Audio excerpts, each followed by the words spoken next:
আর এই যে দেখতেছেন এরা আসতেছে, এরা হচ্ছে আমাদের এই অঞ্চলের স্মার্ট কৃষক। এরা আনারসের বাগানে একাধিক ফসল চাষ করে, এরা আনারস চাষি। তো এদেরকে দেখে বোঝা যায় না যে এরা টাকার মালিক, এরা কিন্তু লক্ষ লক্ষ টাকার মালিক। তো ওনারা সারাদিন কাজ করছে, এখন সন্ধ্যা টাইম, এখন এই যে বাজারে যাচ্ছে চা খাওয়ার জন্য। কি অবস্থা ভাই? আলহামদুলিল্লাহ ভালো। কোথায় যাচ্ছেন? বাজারে যাচ্ছি ভাই। বাজারে? বাজারে।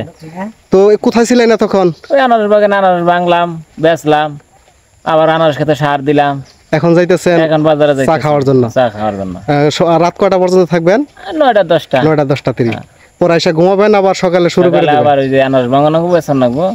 আসসালামু আলাইকুম সুপ্রিয় কৃষিপ্রেমী ভাই ও বোনেরা, যারা দেশের বিভিন্ন প্রান্ত থেকে দেখছেন এবং দেশের প্রধান অর্থনৈতিক চালিকা শক্তি রেমিটেন্স যোদ্ধা প্রবাসী ভাই ও বোনেরা, সবাইকে প্রীতি ও শুভেচ্ছা জানিয়ে শুরু করছি।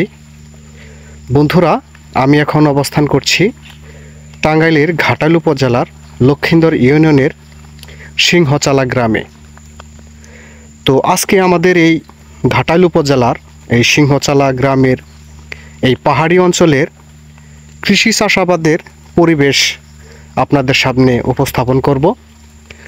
তো দর্শক দেখুন, এখানে একটি আনারসের বাগান। এই আনারসের বাগানে দেওয়া হয়েছে পৃথিবীর সর্বোৎকৃষ্ট মানের কচু, পঞ্চমুখী কচু। তো একটা সময় শুধু আনারসই চাষ হতো, তখন মানুষ ততটা বুঝতো না কৃষি চাষাবাদ ব্যাপারে। তো এখন আমাদের এই টাঙ্গাইলের কৃষকরা অনেক স্মার্ট হয়েছে, তারা একই জমিতে একাধিক ফসল চাষ করে লাভবান হচ্ছে। দেখুন, এই জমিতে প্রধান ফসল হিসেবে আনারস দেওয়া হয়েছে এবং সাথী ফসল হিসেবে দেওয়া হয়েছে পঞ্চমুখী কচু, এবং মাঝখানে মাঝখানে বনজ বা কাঠ গাছ দেওয়া হয়েছে। এখানে গাছ থেকেও আয় করছে, প্লাস সাথী ফসল কচু দিয়েও আয় করছে এবং আনারস থেকেও আয় করছে। তো এখানে লস হওয়ার কোনো সুযোগ নেই। পঞ্চমুখী কচু আপনার 1000, 1200, 1500 টাকা মন বিক্রি হয়। আবার এই কচু শেষ হয়ে গেলেই আবার এখানে আপনার এই আনারস আসবে, আনারস বিক্রি করবে। তো এবছর আনারস 40-50 টাকা, 55-60 টাকা পর্যন্ত বিক্রি হচ্ছে।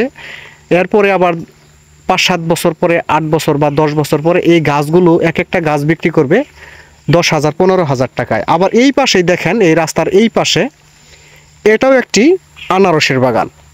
এই আনারসের বাগানে দেওয়া হয়েছে উচ্চ মূল্যের মশলা জাতীয় ফসল হলুদ।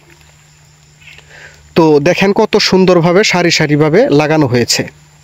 তো এখন একক ফসলের উপর নির্ভর করতে হয় না, একাধিক ফসল আমাদের এই জমিতে চাষ করা যায়। তো এইখানে আবার মাঝখানে দেখেন ওই যে একটা আনারসের বাগান দেখা যাচ্ছে, ওখানে ওই জমিতে দেওয়া হয়েছে সাগর কলা, সবরি কলা, চাম্পা কলা। তো আনারস কিন্তু প্রধান ফসল। আগে কিন্তু শুধু আনারসই চাষ হতো, এখানে কিন্তু অন্য কিছু ফসল বা অন্য কোনো ফসল চাষ হতো না। তো এখন আনারস লাগাচ্ছে, সেই আনারসের জমিতেই কলা দিচ্ছে, কচু দিচ্ছে, হলুদ দিচ্ছে, আদা দিচ্ছে, আবার অনেকেই পেয়ারা দেয়, মালটা দেয়, চায়না কমলা দেয়। তো এক কথায় আমাদের বাংলাদেশে বিভিন্ন অঞ্চলে বিভিন্ন রকমের ফসল চাষাবাদ হয় এককভাবে, একক ফসল। কিন্তু আমাদের এই টাঙ্গাইলের লাল মাটি, ঘাটাইল এবং মধুপুর উপজেলার লাল মাটিতে পৃথিবীর এমন কোনো ফল ফসল নাই যে এই মাটিতে চাষ হয় না।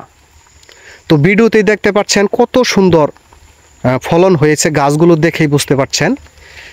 তো যার জন্য আমাদের টাঙ্গাইলের কৃষকরা এখন, আমি মনে করি, টাঙ্গাইলের সর্বোচ্চ অর্থনৈতিক অঞ্চল আমাদের এই অঞ্চলের কৃষি এবং কৃষক। এই আনারসের বাগানটি সিজনালি আনারসের বাগান ছিল। আনারস এখন এই বছর কিছুদিন আগে বিক্রি শেষ করছে। আবার এই ছোট ছোট যে গাছগুলো ছিল, মেচুর হয়েছিল না, সেগুলোতে আবার এই যে আশিনা আনারস দেখা দিছে। ওই আশিনা আনারসগুলো এখন আবার এই 1 মাস বা 2 মাস পরেই আবার বাজারে বিক্রি করবে। তো এই যে কলা গাছগুলো রয়ে গেছে, এই আনারসের পাতাগুলো আবার ফেলে দেওয়া হয় না। এই আনারসের পাতাগুলো দিয়ে আপনার সুতা তৈরি হয়, এই সুতা থেকে কাপড় তৈরি হয়। আবার এই আনারসের পাতা অনেকেই আছে যে আপনার বড় বড় যারা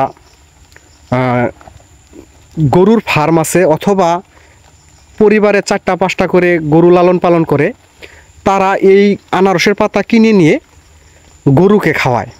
তো গরুকে খাওয়ালে দেখা যায় কি, দানাদার বা ঘাস খড় মিক্সার করে যে খাবারগুলো খাওয়ায়, যে রেজাল্ট পায় এই আনারসের পাতা খাওয়ালে ঠিক সেই রেজাল্টই পাওয়া যায়। তো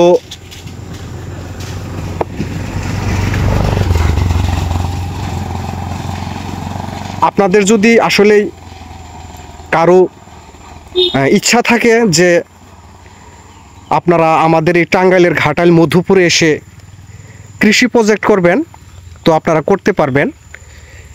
আমাদের এই অঞ্চলে ঢাকা থেকে বিভিন্ন শিল্পপতি, বিভিন্ন প্রতিষ্ঠানের মালিক, তারা already 20 acre, 30 acre, 40 acre, 50 acre, 60 acre, 70 acre এইরকম করে জায়গা নিয়ে তারা লিজ নিয়ে তারা আপনার ড্রাগন বাগান, পেয়ারা বাগান এবং মালটার বাগান, কলার বাগান এগুলো করছে। বিশেষ করে সবথেকে বেশি চাষ হচ্ছে ড্রাগন এবং পেঁপে। তো আপনারাও চাইলে এই অঞ্চলে এসে কৃষি চাষাবাদ করতে পারেন জমি লিজ নিয়ে। যারা চিন্তা করেন যে টাকার সঠিক ব্যবহার করবেন, সুদমুক্ত হালাল উপার্জন করবেন, তাহলে এই অঞ্চলের মাটি আপনার জন্য উপযুক্ত। আমার চ্যানেলে যারা নতুন যুক্ত হয়েছেন তারা সবাই সাবস্ক্রাইব করবেন এবং আপনাদের মূল্যবান মতামত কমেন্টস করে জানাবেন, শেয়ার দিবেন। তো সবাই ভালো থাকবেন। অনেক কথা বললাম, আবার অন্য কোনো ভিডিও নিয়ে আপনাদের মাঝে হাজির হব। সে পর্যন্ত সকলের সুস্বাস্থ্য কামনা করে বিদায় নিচ্ছি। আল্লাহ হাফেজ।